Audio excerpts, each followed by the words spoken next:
Previously in The Amazing Spider-Man, Peter and Mary Jane are back together. One of Peter's roommates, Fred Myers, is the supervillain Boomerang. He did receive a full pardon for helping the Resistance during Hydra's takeover of the United States, but Peter still doesn't trust that he's fully reformed. Meanwhile, Kraven the Hunter has hired Taskmaster and Black Ant to capture a specific list of targets.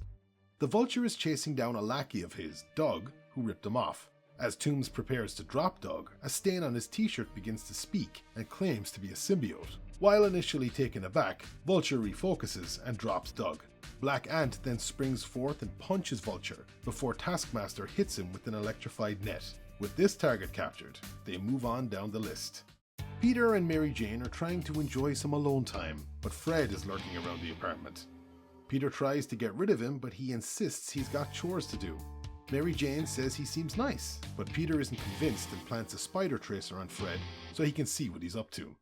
Spider-Man tracks Boomerang to a warehouse where he's playing poker with his old Sinister Six teammates, Speed Demon and Shocker. While Speed Demon dismisses Shocker's claims that he's cheating, the rest of the members arrive, Beetle and Overdrive.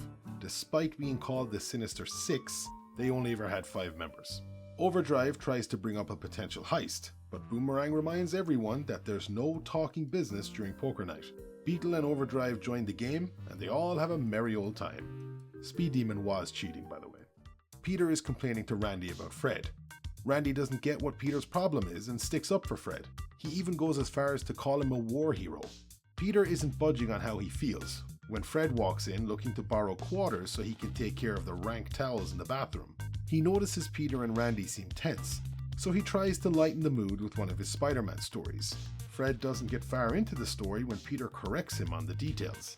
He asks how Peter would know that, and Randy tells Fred that Pete used to be Spider-Man's personal photographer. Peter says he's an expert on all things Spider-Man and begins to chastise Fred, who interrupts him and tells Peter he needs to come with him.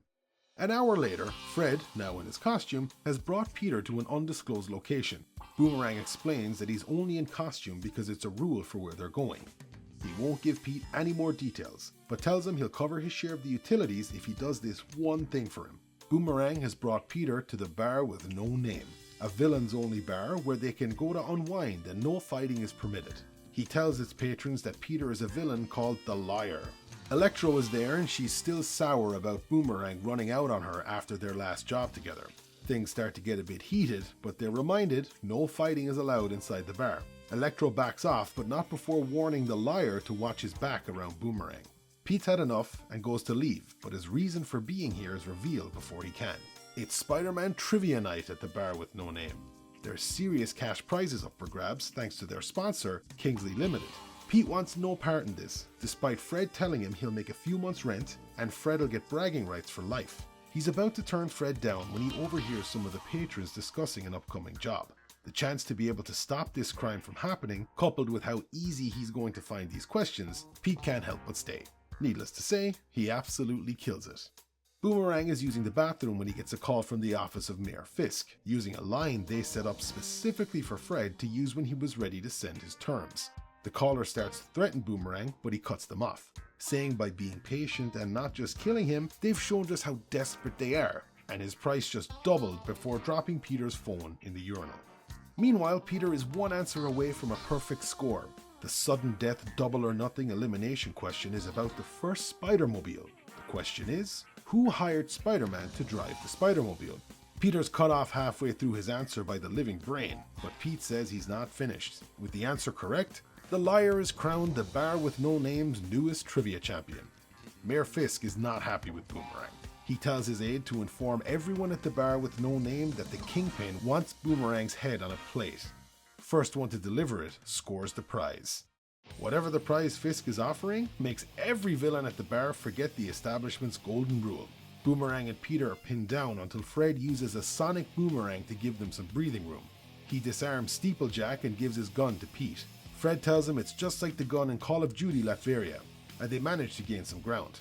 Fisk is watching the chaos he caused with a big grin. One of his aides asks what he offered to cause the bar's patrons to so easily break a rule they all treated with such respect. Fisk replies, "Each of us long to be whatever we are not. The rich dream of a simple life. The famous yearn for obscurity, and those who cause chaos they secretly admire order. Basically, whoever takes out Boomerang will be the new deputy police commissioner. The confined space is causing the bad guys to fall over themselves while trying to take down their target, which is giving Peter and Boomerang a serious advantage in this fight. This doesn't last for long though, as the villains regroup and the Scorcher takes a shot at Peter. Shockingly, Boomerang intercepts the blast for his roommate. While trying to make sense of what just happened, Pete remembers that he's supposed to be the liar. He uses his powers to try and convince the villains that their weapons will backfire and they'll kill each other. After a brief moment of uncertainty, White Rabbit decides to call the liar's bluff, but before she can fire, Boomerang throws a bomberang at her feet. He grabs Peter and they make a break for it. Peter asks Fred why he didn't just use the bomberang earlier, and he explains it's because he really loved that bar and didn't want to use it unless he had to. Fred then says he took the hit for Pete to finally prove himself to him. Peter isn't buying it. He tells Fred that Spider-Man trailed him to his hideout and found him meeting up with his old gang. Boomerang explains that Spider-Man got it all wrong. That wasn't his old gang.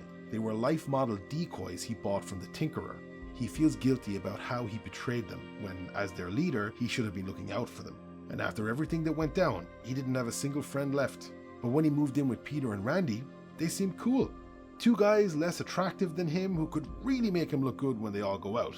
But then he cuts the bravado, and he says he felt like he could get it right this time, but then admits that Pete is right. Why would anyone trust him after everything he's done? Peter caves and invites Fred to an improv show he and Randy attend every Sunday. Kingpin's patience has run out, and he wants Boomerang to suffer. He's tried handling this fairly. Now he's out for blood. His aide says based on the footage from the bar, Fred seems to care for his new roommate. Fisk wants to use the bodies of Boomerang's roommates to send him a message. As soon as those words leave Fisk's mouth, a sinister voice can be heard disapproving of this tactic. Wilson looks terrified and warns his aides to leave the room, but it's too late. They're run through by a giant centipede. Kindred then steps out of the shadows. Kindred and Fisk seem to know each other, given Wilson's panic when he realized who was there. Kindred doesn't care about Fisk's beef with Boomerang, but his roommates are strictly off limits. Fisk doesn't take kindly to being told what to do and goes off on Kindred. But then the body of Wilson's dead wife, Vanessa, appears on the floor. Kindred mocks Fisk, saying he wasn't there to help her.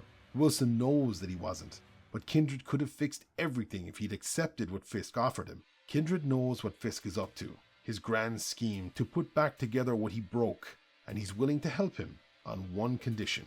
It shouldn't be a problem, given that Fisk did it once before and has made plenty of people do it for him. Wilson Fisk has to kneel if he wants Kindred's help. The kingpin of crime, mayor of New York City, then kneels before Kindred.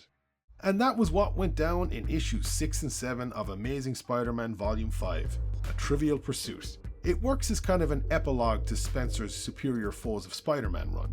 Great character work throughout for Boomerang. I genuinely felt bad for the guy. It built more intrigue toward what Kraven has planned and once again made Kindred look like a big deal, especially having someone like Kingpin afraid of him.